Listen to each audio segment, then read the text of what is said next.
So we've gone from funny funnies to funny serious to no longer just funnies.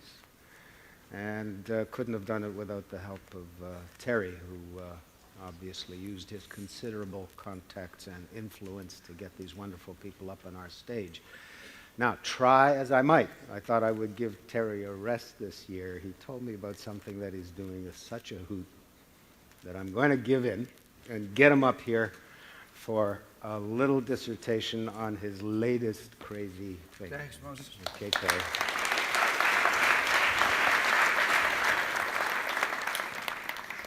I want to thank my friends here for showing up. It really does show the variety in the world of cartooning. It's a spectacular world out there with all kinds of possibilities. I thought I'd tack on some Canadiana at the end. You know, we always like that. How many of you were here last year? Quite a few. So you remember that we closed the show last year. There was Bowser and Blue, sort of the singing Canadian troubadours, and Josh Freed, a filmmaker and columnist at the Montreal Gazette, sort of speaking on my cartoons in the background. We had this play, we did an abridged version here called, what was all about surviving as an English person in Quebec, so we call it Four Anglos of the Apocalypse. And we're still surviving. We even come up with our own logo, which we kind of stole from four other older white guys.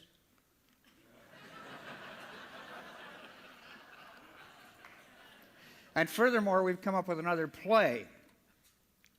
I'm not going to tell you the name of the play until the end, just because it's sort of it's a good joke. But I wanted to try it out on you. A lot of this material nobody's seen before. So I thought, well, try it out on the ideacity crowd, and if it works, leave it in, and if it doesn't work, if I don't get a laugh, throw it out. So this time we're based on Canada. We're taking a look at Canada, and we begin with the business of why is it we have this sort of international reputation of being so, you know, like blah, if you will. And, you know, it wasn't supposed to be this way. When we were in high school, we were told, you know, we were young and invigorating and the 20th century was going to belong to Canada.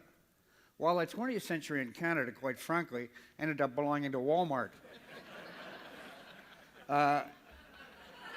We think it's the snow, it's the weather. It's sort of held us back.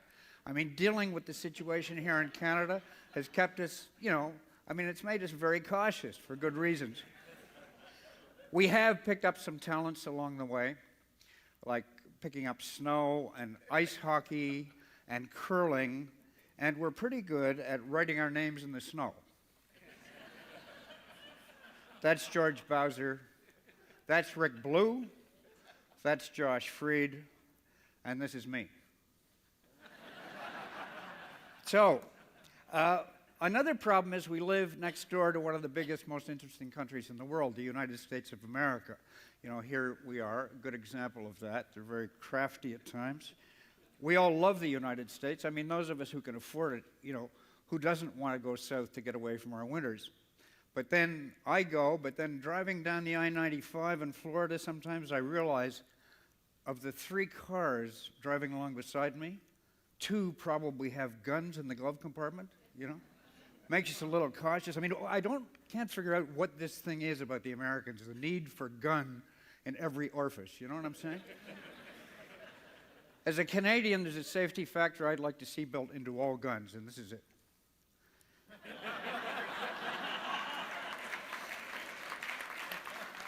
The gun thing makes us all nervous, too, when we're negotiating with the United States. We like these people, but when you negotiated the free trade deal, you know, a little higher on, you know. They're border guards, too. You notice they're really getting unfriendly recently, the border guards at the States. I mean, you'd think that they'd be a little nicer to us. We supply the United States with more stuff than anybody on the face of the earth, including oil.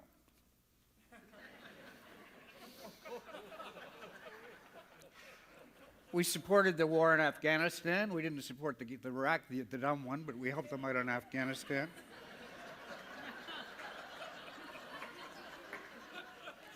But they still puzzle over us, you know? They're still puzzled by us Canadians. Is it because we're home to happily married, peace-loving gay people who blow the occasional joint? I mean, what is it? We even got to temper our Canadian nationalism. We love our beer here. We're proud of our beer, right? We think our beer is great in comparison to those guys, right? You remember when the Molsons came out with that, my name's Joe and I am Canadian ad a few years ago? It made us proud, you know? You remember that? But then, within months, they sold out to Coors, Molson. So I came up with this concept, a new beer called Camerican. It only half tastes like piss.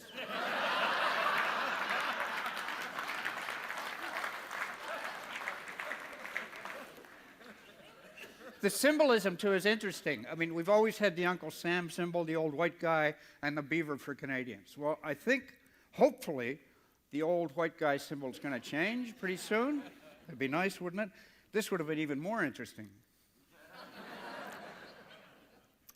And the beaver. I'm sort of on a little personal crusade.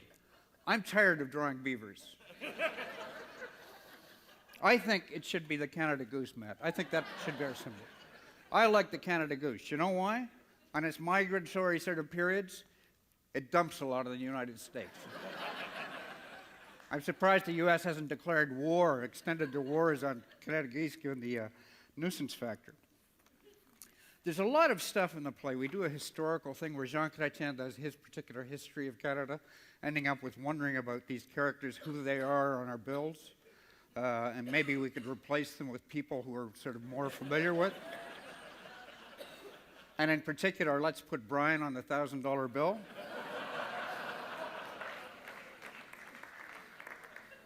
We do a real because we've all toured. Bowser and Blue have toured. I've done book promotions. Josh crosses the country. So we do a lot of wilderness stuff. Like here's the Canadian wilderness, wonderful Canadian wilderness. Canadian Arctic sovereignty, of course. That's changing a little bit. Wildlife, our bears.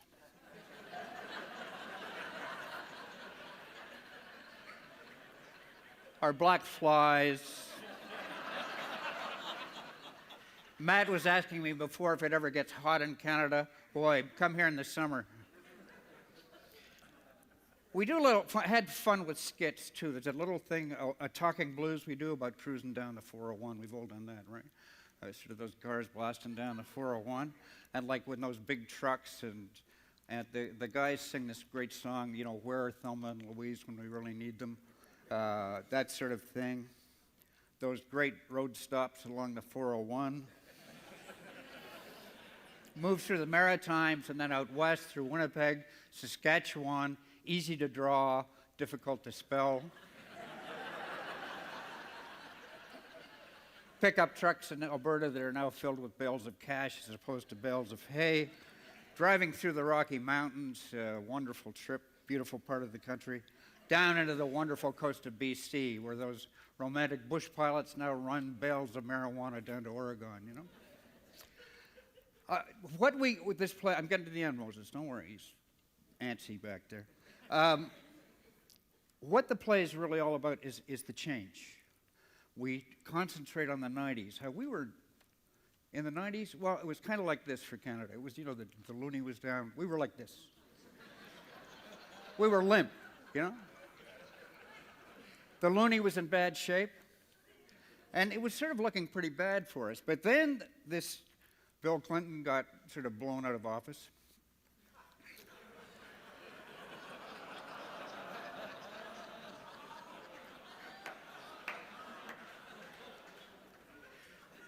And then the greatest Canadian leader came along, the great George W. Bush.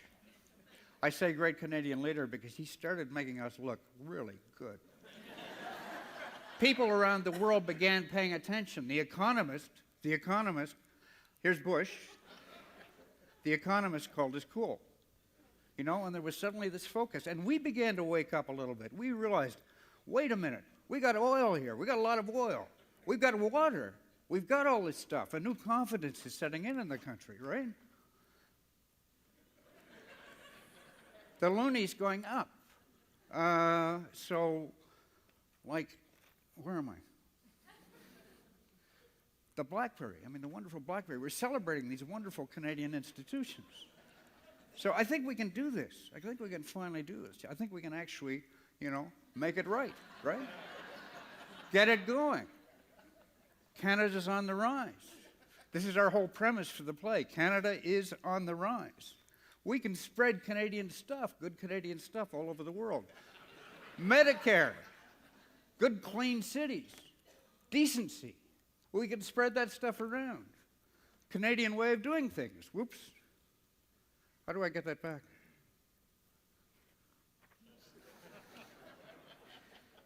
So this brings us to the title of the play. The future could belong to Canada, but we've got to be careful about it. We've got to be cautious. We've got to be careful. So we're convinced, and this is the title of the play, the 25th century belongs to Canada.